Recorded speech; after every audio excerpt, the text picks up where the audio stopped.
Bruchko by Olson. Chapter 24. Beyond the Horizon. I went first to Bogota and spent 3 days with Gloria's mother. The close call on the trip downriver had given me some perspective on my grief. I had lost Gloria, but I still had Bobby. Instead of going back to Cebu, I flew to the United States to discuss this book. I was there 3 weeks. When I returned to South America, Bobby met me in Cebu. I was sick of civilization and glad to be back in the jungle. But civilization still needed me.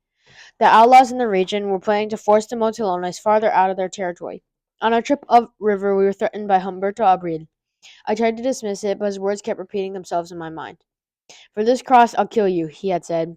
They're such strange words, cold and chilling. More threats followed by letter, not only to me, but to Bobby. One letter informed him that all Motilones would have to get out because they, the outlaws, were going to take over the land. They threatened force. The next day, Humberto Abril's associate, Graciano, and 5 of the other people arrived in Iquacora in a canoe. I met him at the bank of the river. Who are these people? I asked. They're sick and need medical attention, he said.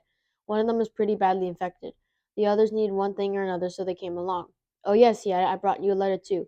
He handed it to me, then walked up to the health center with the others. I got out my knife and cut open the envelope. The letter was from Abril. Get out of here, it said. This land is for colonization, and we're going to kill you. Any Indian that gives resistance will be rubbed out. Thoroughly angry, I trudged up to the health center. I stuck the letter in Graciano's face. Read it, I commanded. He shook his head. I don't read. Well, then I'll read it for you. I read it out loud. Just how gullible do you think we are? I asked. You threaten us with death, yet you expect us to cure your people cheerfully. Now get your treatment, then get out of here, and don't bother to come back. I threw the letter on the ground and pressed it into the mud with my shoe. The Motilones leaders came to me that night to discuss the problem. We've decided that we'll fight if they try force, they told me. We're preparing for it now. We intend to get some guns and then use them in our arrows to defend the home. They asked me what I thought. I don't think anything, I said. I stand behind whatever you decide, as always. 2 tension-filled months went by. More threats were made, particularly against the Motilones who had built small homes along the river. Bobby and I worked on the translation of Philippians. It was one of the most intense, most wonderful times of translation we ever had together. Our minds were preoccupied with death, it seemed, because of the inevitable conflict with the colonists, and Philippians spoke to us about this death. As we worked through the first chapter, we came to verse 20, where Paul says that his great expectation is that he will not be put to shame, but that Christ will be exalted in him, whether in life or death. I needed the right word for expectation. A Motilone expects to go to bed at night, but that word didn't have much force. The center of emotion for a Motilone is the stomach. To have a full stomach is to have a happy heart. What was the surest way of having a full stomach? Probably to have hunted and killed a large tapir. You eat tapir until you can't eat any more. So I took the verb for having a tapir in your possession, and I invented a new tense. I put him in a future tense that has already been completed, then I made it superlative. I gave Bobby the word. It shocked him. No, he said, that's too big a word. It's too forceful. How can you expect something as much as that? We let it drop, but it must have bothered Bobby. 2 or 3 days later, he said, Bruchko, let's go back to that word. All right, I said. He was quiet for a while, thinking, then said, Bruchko, is Jesus Christ the expectation for you in your life? Really? That stopped me short. It was one thing to figure out the right word to use. It's quite another thing to be asked if it's true of your own life. I thought of my conversation and some of the crises I've weathered with the Yukos and the Motilones. Finally, after a long silence, I said, yes. Then I nodded vigorously. Yes, Bobby, with all my strength and all my will, I want to give myself to the expectation of Jesus Christ. Bobby looked down at his feet. Yes, he said, it's a good word. Are you sure? I asked. He nodded. Continuing with the translation, we came to the part where Paul says he wants to be conformed to the image of Jesus Christ through his own suffering or through his death. Bobby took the same powerful grammatical construction we had just used, something already done, yet lying in the future, in a superlative form, and applied it to the verb for conformity to Christ. I'll be completed in the conformity to Christ's death, he said. I felt burdened, as though I was carrying both Bobby's weight and my own. What had I done? I'd brought Jesus to the Motilones, yes, but I was ready to bring them this kind of conformity to the death of Christ. Had I brought death as well as life? I was eager to pray. Bobby was even more eager. Bobby's prayer sent chills down my back. Christ Jesus, I want to be conformed to your image. You are my expectation. In the danger-charged atmosphere, that prayer seemed audacious. Bobby was saying, I don't care whether I live or I die. I want to be like Jesus. He was giving his life away. For the next 3 weeks, everything was quiet. We waited to hear from the outlaws, but no word came. Perhaps it had been a game, a useless threat that would never be carried out. Bobby had to go downriver to sell some bananas. He took 2 other motilones with him. He was expected back by 4 o'clock the following day. The river was at its normal high, and the canoe was in good condition, and there was no reason why he should be delayed. But 4 o'clock came, then 5 o'clock, and still no sign of Bobby. I began to be concerned. I hated to see him go at all. Now my mind was full of all the things that might have happened to him. 6 o'clock came. The sun went down. Only the river shone faintly in the dusk. Night noises began to rise out of the jungle. They were so ordinary a part of life that I usually hardly noticed them, but that night each one seemed foreboding. At 6:30, Abakuriana Asarayada and George Kamarobika and I got into a canoe to go downriver to look for Bobby in his canoe. The others weren't eager to go. It isn't easy to travel at night on the river. There was no moon, and rocks could appear in the path of our boat with no warning at all. After going through the first rapids, the canoe was swamped with water. We bailed out and continued. On the next rapids, we scraped a propeller against a rock but managed to clear it and continue on our way. As we rounded a bend in the river, another canoe suddenly materialized out of the gloom. We nearly hit it. I threw my flashlight on it and saw Aniato Buritrago, one of Humberto Abrile's men, and some of his cohorts. I didn't call out to them, but I kept my flashlight in my eyes so they wouldn't recognize us. In a moment, the river had whisked us by them, but what were they doing on the river at night? A little farther, we passed on another canoe going upriver. It was filled with more outlaws. Our flashlight beam probed the shore as we looked for Bobby or his canoe. There was no sign of him. 2 more canoes passed us going upriver, filled with men I didn't know. Then we drifted to one of the land settlers' home. At least 10 canoes were tied to the dock. The night seemed alive with threats. Then George whispered, "Look, isn't that Bobby's canoe?" He was pointing at the dock. I strained to see, but we couldn't tell. We floated on by. It couldn't have been Bobby's. We wouldn't stop at one of the settler homes, especially when Safanadana, a small Motilone home, was located only a few hundred yards further downriver. We considered going back for a second look. "No," I said, "let's go down to Safanadana and ask the Koyakana if he's seen Bobby." We stopped the canoe on the bank near the communal home. There was no fire going inside, no sound. Then I heard a Motilone voice. "Bruchko?" "Yes." Astoyakana came running down from the bank. I could barely see his face. "Bruchko, they've killed Bobarishara. He's dead." I couldn't grasp what he had said. "That's impossible," I replied. "We're expecting him at Ikuakakora. Has he passed by here?" Aistokakana grabbed my arm. "Bruchko, listen to me. Bobby's dead. He's been murdered." Stunned, I fell on my knees onto the beach. "Where are the 2 men who were with him?" "I don't know," he said. "They were badly hurt. They've gone." I reached out and grabbed Astiotokana's knee, steadying myself. The night seemed covered with red and blue blotches, like wounds. "What happened?" I whispered. "Bobby was with Satayara and Akasara. They were coming up river, passing by Israel's farm. Israel was on the bank, motioning and calling for them to come over. Bobby was late. He didn't want to stop, but since he'd known Israel for a long time, he thought it might be an emergency.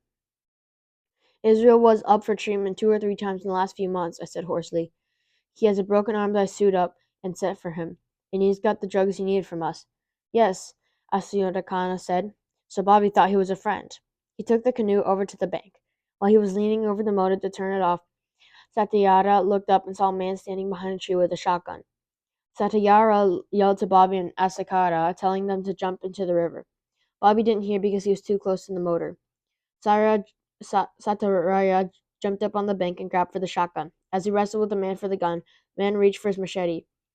Satyara let go of the gun to protect himself, and the man used his machete to slit Satyara's arm open from the wrist to the elbow. Satyara tumbled into the river, and Akasara jumped out of the boat to protect himself. Bobby tried to get out of the boat, but a blast from the shotgun caught him in the groin. He fell into the river. Some of the pellets hit Akasara in the leg, but he and Satyara swam to the other side of the river. They looked for Bobby, but all they could see was red in the water. Then they saw his body floating. They also saw swarms of colonists on the other bank. All had guns. They had been waiting for Bobby. Akasara and Satyara were frightened and ran. They came here and told us. "Oh no, no, oh no," I whispered. The Motilone whistled in the distance. Since their language is tonal, the Motilones don't always use words. This whistling said that 2 canoes were floating downstream. There was no sound of motors. I realized that whoever was in them was trying to be quiet. They must be enemies. "I want to go downriver to get the military," I said, suddenly angry. "George, you come with me." I got into the boat. As I pulled the cord to start the motor, I heard little zinging noises on the water. They were shotgun pellets, fired from too great a distance to do any damage. The motor started on the third try and quickly left the gunshots behind. It took several hours to reach the Rio de Oro military station. I woke up the commander of the armed forces. He came downstairs in his pajamas. I told him that there had been a pilot to kill Barbarishra and he was reported to be dead. He listened to my story, staring into space with sleep-glazed eyes. Okay, I'll check into it, he said, and opened the door for me to leave. I don't want you to check into it, I said. I want some help now. I need somebody to protect the Motilones. Sorry, he said. I can't do anything tonight. I went to the police. They wouldn't do anything either. I didn't think they were unconcerned about the problem. They were afraid of being attacked themselves. I was angry and frustrated. At 4 in the morning, I started back upriver with George. Dawn was just beginning to break. A pearly gray light on the water got brighter as we went upstream. The foliage took on a lush green color. It all looked so innocent. These were the trees and the river that I loved. This was home. Bobby couldn't be dead. I refused to believe it. I kept thinking about the time a few months before when our boat had been pulled into the whirlpool. I thought Bobby was dead then, but he had survived. Miraculously, he might now be in the jungle waiting for help, staying out of the outlaw's sight. When we reached Safadana, the sun was shining. It didn't seem possible that we could have been shot at here. But Kana told us that the settlers and outlaws had been coming by all night, shooting into Motilone homes near the rivers, and shooting that the Motilones had to leave, that the land no longer belonged to them. Have you looked for Bobby? I asked. We looked, but we haven't found a trace. We got to look, I said. He may need our help. He may be wounded in the jungle. Kana looked down his feet, as though a little embarrassed. We spent the whole day in the jungle hunting for Bobby. The others wanted to quit, but I wouldn't let them. I had not slept in a day and a half and was at the end of my strength. Sometimes my voice would fade and there would be nothing but the sounds of birds singing faintly in the trees. There was never an answer from Bobby. At 5 o'clock we quit. It would be dark by the time our canoe reached Safadana. We didn't talk. We were too tired, too sick. When we reached a point where Cano Tomas River comes into the Rio de Oro, I saw something floating in the water. It looked like a log. We went over to investigate. It was Bobby, face down.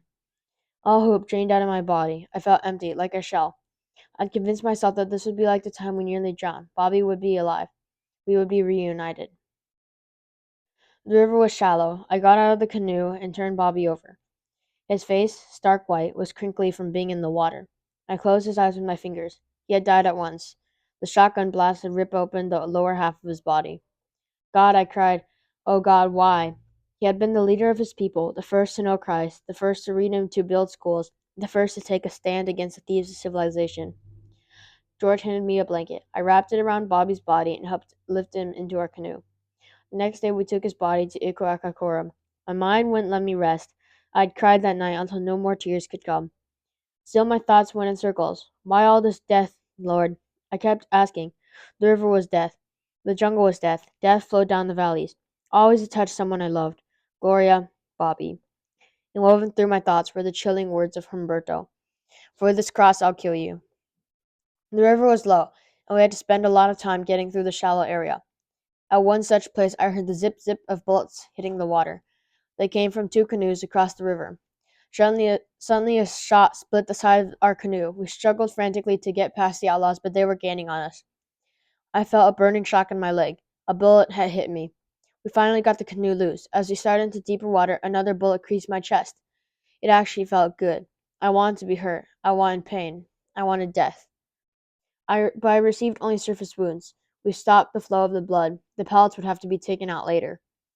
After many more hours of riding slowly upstream, we rounded the bend in the river that led to Iquacacora.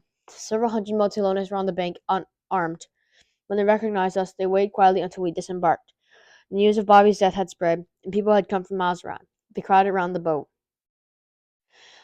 I saw Atakadara, Bobby's wife, standing above us on a little knoll. She was watching me, waiting. I looked at her, bowing my head to confirm that Bobby was dead. She turned and walked away, one of her little girls clinging to her leg. She had Bobby's youngest son in her arms. We got my hammock from the home and tied it to the 12-foot pole. Lifting Bobby's body out of the boat, we put it in the hammock, then covered it with my blanket because he was my packed brother. Then we carried the hammock across the river and downstream and hung it up in the highest branches so the vultures could eat Bobby's body. Returning, I found Atakadara standing by herself on the edge of the jungle. Her eyes were dark and empty, as they had been when her daughter had died. She looked at me, and I broke into tears. She grabbed my shoulder. No, no, she said. I held her for a little while, then let her go. All day I sat outside the home and watched the vultures swoop out of the sky. They began as high, dark specks. Circling closer with the huge, unflapping wings, they landed in the trees with short, stuttering flaps. I remembered when I thought the ceremony cold and cruel, had thought sticking someone in a box and putting him in a hole was better than tying him high in a tree to be carried off into the sky. I knew now what it meant. It meant that Bobby was free to go beyond the horizon. I wished I could talk to him. Some mochilones tried to talk to me as a squad outside the home tried to cheer me, but I sat like a stone. That night I could stand it no longer. I went out to the jungle to the trees that held Bobby's hammock. There I would lie down to sleep under the hammock that held Bobby's body, to say a final goodbye. But when I went, the whole home followed me. There was about 200 people. We crossed the river together. It was dark under the hammock. There was no moon. Let's all hold hands in a circle that has no beginning and no end, and let's talk to God, I said. It wasn't according to Motilone culture, but it seemed the right thing to do.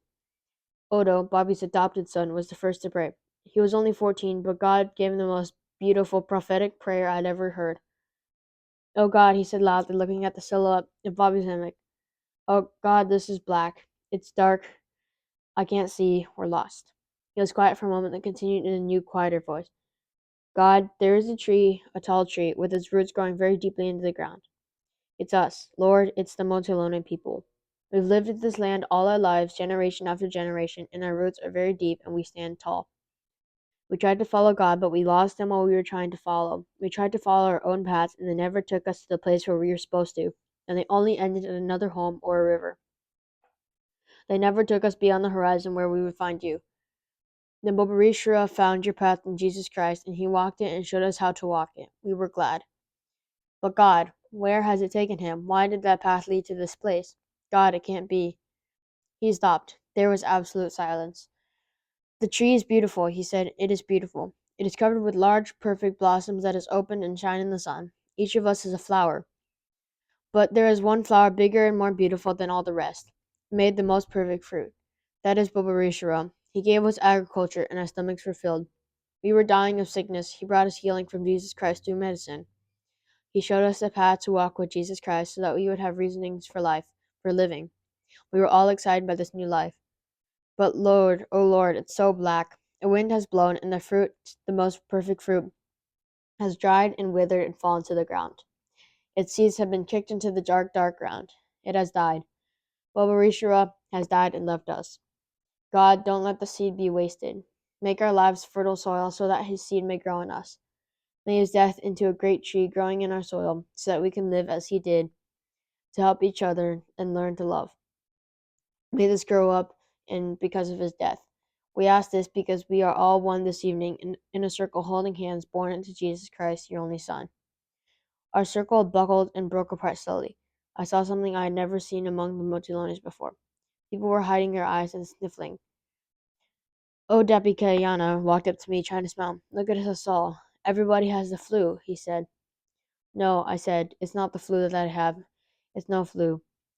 Then Okabidayana, one of the leading chiefs, grabbed his head with two hands and fell on the ground. Oh, Bruchko, he said, looking up at me. I'm not a man. I'm a baby, a tiny baby. Only babies cry. His agony shook the Motilones as I have never seen them shaken. They ran into the jungle to hide their own tears from each other. Bruchko, Diana said, Jesus Christ died for all the tribes of the world. Bobby is almost like him. He died for the Motilones. I spent the next 3 weeks recovering from my wounds. I wanted to get out of the jungle, to leave the smell of death. I also wanted to inform the right authorities of the outlaw situation, but I couldn't leave. The river was ambushed. Anyone who tried to make it out would be killed. Hunters also found that the trails out of the jungles were booby-trapped with shotguns. One of the men did walk out to Tibu carrying several letters. It took him a week, walking only at night and always avoiding the trails. The only sure way out was over the mountains, a journey requiring 140 walking hours. My leg had healed, so I began the trip. When I was gone halfway, I heard a helicopter. The president of Colombia had sent it for me. I was soon out of the jungle. I spent a restless week in Bogota. What did it all mean? For the Motilones, Bobby might grow up in a flowering tree. But what meaning did the murder of my packed brother have for me? As I talked to one of the head ministers in the Colombian government one night, I got my answer. He had known Bobarishara personally and had a great interest in the Motilone people. I had just described Bobby's death, and there were tears in his eyes. But Bruce, he said, you keep talking as though you wish Jesus would intervene and put an end to all this trouble. Can't you see that it's just the opposite? If it weren't for Jesus, the Motilones would be pushed back into the jungle until they were slowly but surely eliminated. If it weren't for Jesus, there would be no struggle. Bobby would have never had to die as he did. No, Bruce, it's not in spite of Jesus that Bobby died. It's because of Jesus. He put his hand on my shoulder. Where would the Motilone people be if Bobby had not been the sort of person whom the bandits felt they had to kill? Where would you be if Bobby hadn't been that sort of person? Nowhere, I said. I'd be nowhere. So life has to be like this, I thought. It has to be struggling and crying, even dying. Suddenly, I saw my parents and all the pain we had gone through. I saw the Yukos in the face of the settlers. I saw the faces of the Motilones for whom the rest of the New Testament still had to be translated. There was so much to do, so many things that Christ had called me to do. It would take more pain, more loneliness, maybe death. Why was it so hard? Why? Then I saw Jesus. He was struggling up a hill with a great burden. His face was lined with grief, his back bent. I steadied myself on the back of the chair and looked at the minister of government. I think I see, I said. It's the cross. I held up my hand and put my thumb across my forefinger. It's for this cross.